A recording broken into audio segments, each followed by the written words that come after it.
샬롬. 삼국지 7권 14번째. 비록 방향은 다르지만 그 둘의 충성을 높이 산 까닭이었다.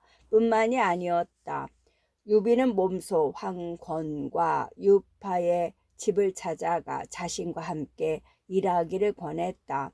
그렇게 되자 황권과 유파도 감격하지 않을 수 없었다. 유장의 중신으로 죽을 생각을 버리고 다시 나왔다. 어느 정도 성안이 가라앉자 공명이 유비에게 말했다. 이제 서천은 평정되었습니다만 한 땅에 두 주인이 있을 수 없습니다. 유장을 형주로 보내는 것이 좋겠습니다. 내가 이제 막 촉군을 얻었는데 어찌 유장을 멀리 보낼 수 있겠소. 유비가 얼른 마음이 내키지 않는지 그렇게 대꾸했다. 공명이 굳은 표정으로 몰아붙이듯 말했다. 유장이 자신의 기업을 잃어버린 것은 모두 그 마음이 너무 약했기 때문입니다. 이제 주공께서 또한 안악내 같은 어지심으로 일을 맺고 끊지 못하시니 이 땅에 오래가지 못할까 두렵습니다.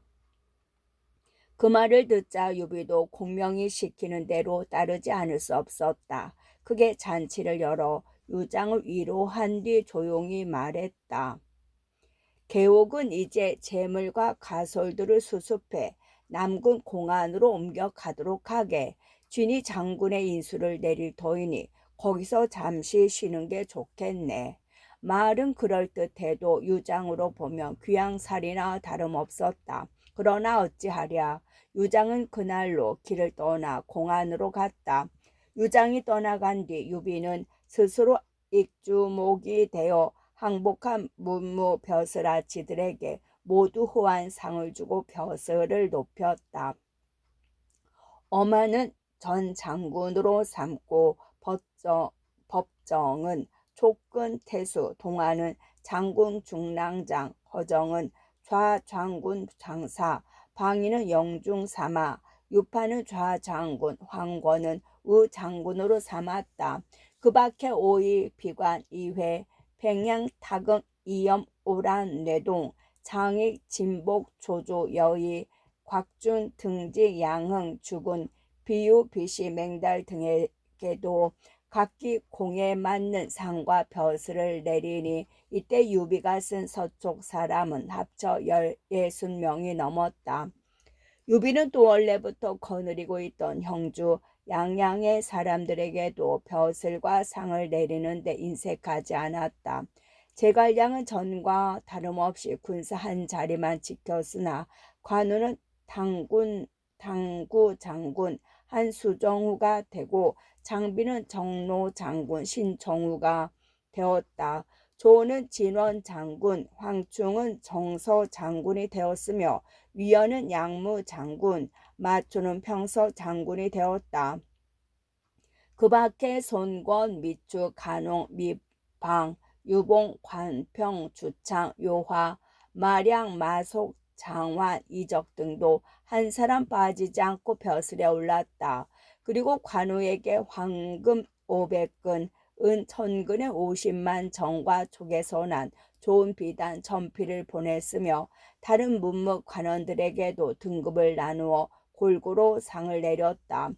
유비는 군사와 백성들도 잊지 않았다. 소와 말을 잡고 술을 빚어 군사들을 배불리 먹이고 창고를 열어 줄인 백성들에게도 골고루 나누어 주니 군민 모두가 기뻐하였다.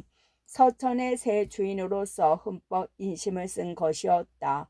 그렇게 하여 익주가 대강 안정되자 유비는 다시 땅과 집으로 눈을 돌렸다. 성도에 이름난 저택이며 논밭을 자기가 거느린 벼슬아치들에게 골고루 나누어 주려는 생각이었다. 원래의 임자가 따로 있으니 모두 힘으로 빼앗아야 하는 어긋난 일이었지만 당시로는 싸움에 이긴 편에 당연한 권리이기도 했다. 조은이 그런 유비를 말렸다. 익주의 백성들이 오랜 싸움을 겪는 동안에 그 집과 땅은 모두 비다시피 되어 있습니다. 지금은 마땅히 흩어진 들을 되돌아오게 하여 마음 놓고 생업에 매달릴 수 있게 해야 할 때입니다. 그런데 그 땅과 집을 빼앗아 벼슬아치들에게 사사로이 상으로 내리는 것은 옳지 못합니다. 유비의 뜻대로 되면 자신에게도 땅과 집이 돌아올 것이건만 조는 먼저 민심을 생각하고 있었다. 유비는 그런 조언이 기특했다. 기꺼이 그 말을 따라 성도의 땅과 집을 거둬들이던 것을 중지했다. 그 다음 유비가 손댄 것은 나라를 다스리는 데 바탕이 될 법령과 족이었다. 유비는 그 일을 제갈 공명에게 맡기면서 특히 당부했다. 나라의 여러 법령 가운데 으뜸은 죄벌을 다스리는 확률일 것이요. 착한 사람은 마음 놓고 살 수 있고 악한 자는 두려움을 품게 모든 죄는 무거운 벌로 다스리도록 하시오. 그러자 곁에 있던 법정이 공명을 보고 말했다. 반드시 그렇지는 않습니다. 고조께서는 법을 줄여 단 세 구절만 남겼으나 백성들은 모두 그 덕에 감복했습니다. 바라건대 군사께서는 형벌을 너그럽게 하시오. 백성들의 바람에 어그러짐이 없도록 하십시오. 그러나 공명은 법가에 기운 사람이었다. 가만히 고개를 저으며 말했다. 그대는 하나만 알고 다른 둘은 모르시는구려. 지난날 진이 법을 거칠고 모질게 써서 백성들은 모두 그걸 원망하고 있었기에 고조께서는 너그러움과 덕으로 그 법을 줄이셨소. 그러나 지금은 사정이 그때와 같이 않소이다.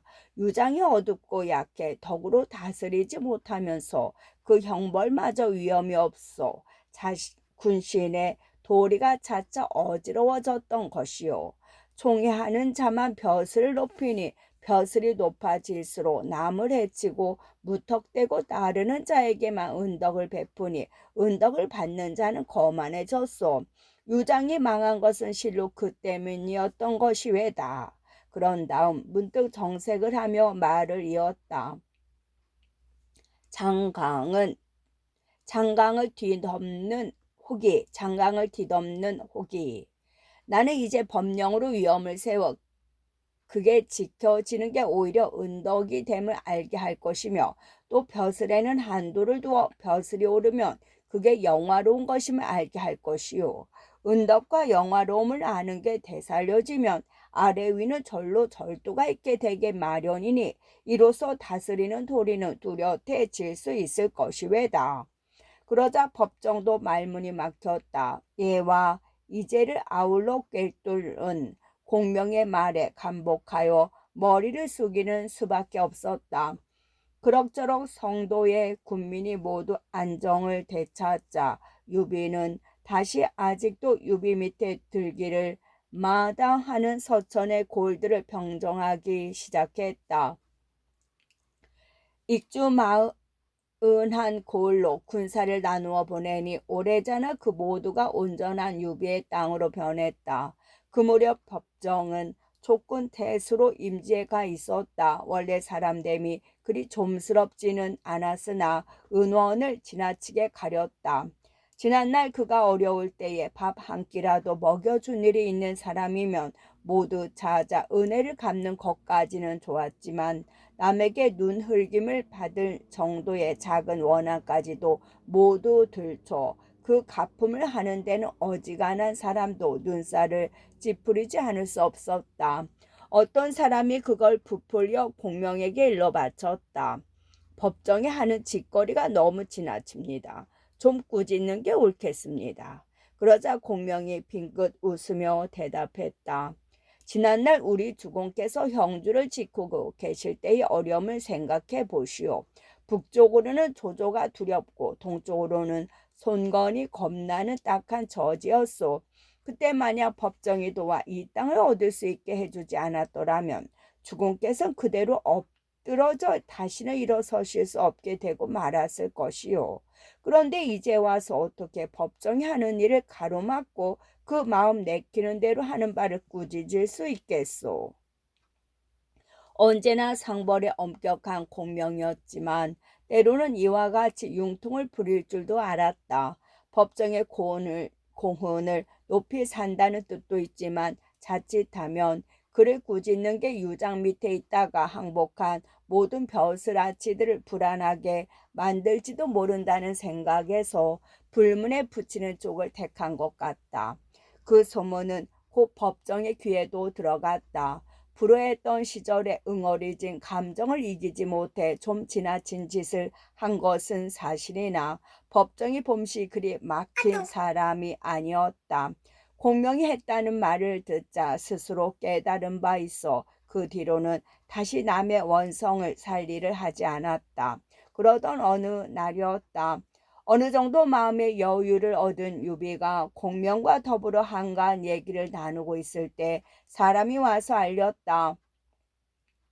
운장께서 관평을 보내 주공께서 내리신 금과 비단의 고마움을 표하고자 하십니다. 그 말을 들은 유비가 얼른 관평을 불러들였다. 관평은 유비에게 엎드려 전한 뒤 관우가 써 보낸 글 한 통을 올리면서 말했다.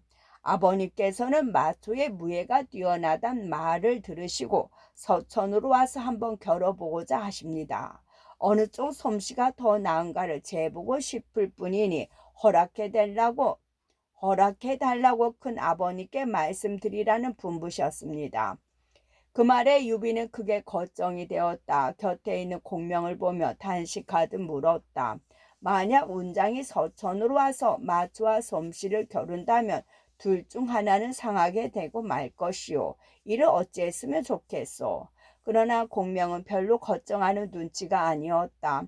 큰일 아니라는 듯 유비를 진정시켰다. 괜찮습니다. 제가 운장에게 글 한 통을 보내면 될 것이니 주공께서는 너무 걱정하지 마십시오. 하지만 유비는 관우가 급한 성미를 이기지 못해 당장 달려올까봐 겁이 났다. 불같이 공명을 재촉해 글 한 통을 쓰게 한 뒤 관평에게 내주며 말했다.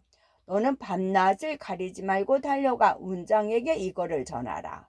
이에 관평은 하룻밤 쉬지도 못하고 온 길을 되짚어 돌아갔다. 내가 마맹기와 겨루고 싶어 한다는 말을 했느냐? 관평이 형주로 돌아가자 관우는 그것부터 물었다. 관평이 품 안에서 글 한 통을 꺼내 내밀며 말했다. 거기에 대해서 군사께서 써주신 답이 여기 있습니다. 관우가 얼른 그 편지를 받아 뜯어보니 대략 이런 내용이 적혀 있었다. 이 양이 들으니 장군께서는 마맹기와 더불어 어느 편의 솜씨가 나은가를 가려보자고 하신다기에 몇 자 적습니다. 헤아려 보건대 맹기가 비록 남달리 빼어난 용맹과 무예를 지녔다 하나 예적 경포와 뱅월의 무리를 크게 넘지 못합니다. 익덕과 겨루면 서로 앞을 다툴 만큼은 되어도 미 염공의 초절함에는 어림도 없습니다. 거기다가 지금 장군께서는 형주를 맡고 계시니 그 책임 또한 무겁다 아니할 수 없습니다. 만약 가볍게 서천으로 오셨다가 형주라도 잃게 되는 날이며 이 일은 어찌 하겠습니까? 부디 스스로를 무겁게 여기시고 깊이 헤아려 움직이도록 하십시오. 어찌 보면 너무도 어린애 다루듯 하는 글이었지만 읽기를 마친 관우는 흐뭇한 표정이었다. 보기 좋은 수염을 쓰다듬으며 껄껄 웃고 말했다. 공명이야말로 참으로 내 마음을 알아주는 사람이로군. 그런데 여기서 한 번 더 짚고 넘어가고 싶은 것은 관우의 그 같은 단순한 성격보다는 끝간대를 모르는 그 자부심이다. 아마도 그는 누군가를 통해 전 마초가 가맹관에 나타났다는 소식을 들었을 때 공명이 장비를 단속하기 위해 한 말을 전해 들었을 것이다. 그리고 거기서 공명이 마초를 감히 자신과 동격으로 놓은 게 전하의 무예라면 자기와 비할 자 없다고 믿고 있던 관우에게는 참을 수가 없었다. 다행히 일은 공명의 재치로 우선은 잘 풀렸지만 결국 관우는 바로 그 지나친 자부심 때문에 패망하게 된다 해도 그게 지나친 말은 아닐 것이다. 한편 동호의 송건도 오래잖아 유비가 서천을 차지하고 원래의 주인인 유장을 공안으로 내쫓았다는 소식을 들었다. 그대로 보고만 있을 일이 아니라 여기 송건은 곧 그대로 보고만 있을 일이 아니라 여긴 송건은 곧 장소와 공을 불러놓고 의논했다. 애초 유비가 내게서 형주를 빌 때는 서천을 손에 넣으면 형주는 바로 돌려주겠다 했소. 그런데 이제 그가 탔죠. 41고를 얻었으니 한 상에 여러 구는 도로 찾아야겠소. 만약 그가 돌려주지 않으면 나는 창칼을 써서라도 잡고 말 것이요. 그러자 장소가 가만히 고개를 저으며 말했다. 지금 우리 오땅은 모든 것이 한창 자리를 잡아가는 중이라 군사를 움직이는 것은 좋지 않습니다. 제가 유비로 하여금 형주를 두 손으로 주공께 받쳐 올리도록 한 계책이 하나 있습니다. 그게 무엇이오? 송건도 싸움 없이 형주를 되찾을 수 있다면 굳이 마다할 까닭이 없어 얼른 물었다. 장소가 대단찮은 듯 자신의 계책을 털어놨다. 유비가 믿고 의지하는 것은 오직 제갈량뿐입니다. 그런데 제갈량의 형 제갈근은 지금 우리 동호에서 벼슬을 살고 있으니 그를 한번 써보는 게 어떻겠습니까? 곧 제갈근의 가솔들을 모조리 옥에 가두고 제갈근만 서천으로 보내 그 아우에게 매달려 보게 하는 것입니다. 네가 유황숙께 말해서 형주를 동으로 돌려주지 않으면 그 화가 반드시 내 모든 가솔들에게 미칠 것이다. 제갈근이 그렇게 말하면 사정하면 제갈근이 그렇게 말하며 사정하면 제갈량도 형제의 정을 어찌하지 못할 거 아니겠습니까? 반드시 형의 말을 들어 유비를 달랠 것이며 유비도 제갈량이 나서면 형주를 안이 내놓고는 못 베길 겁니다. 제갈근은 참되고 미더운 군자를 할 만한데 어찌 차마 그 가족을 가둘 수 있겠소. 손권이 반승낙을 하면서도 걱정스러운 듯 그렇게 물었다. 장수가 그런 손권을 안심시켰다. 먼저 제갈근에게 이 계책을 밝게 일러두면 그도 마음은 놓을 겁니다. 이에 손권은 장수의 계책에 따라 그날로 제갈근의 가솔들을 늙고 젊고를 가리지 않고 모조리 옥에 가두게 했다. 그리고 한편으로는 가만히 제갈근에게 일의 내막을 일러준 뒤 유비에게 보낼 글을 주며 서천으로 가보게 했다. 며칠 안 돼 성도에 이른 제갈근은 먼저 유비에게 자신이 온 것을 알리게 했다. 기별을 받은 유비가 뜻밖이라는 얼굴로 공명에게 물었다. 군사의 형님께서 어인일로 여기로 오셨겠소. 아마 형주를 찾으러 오셨을 겁니다. 공명이 별로 깊이 생각하는 빛도 없이 그렇게 대답했다. 유비가 다시 물었다. 나는 여형께 무엇라고 답하면 되겠소. 이렇게 하시면 됩니다. 끝.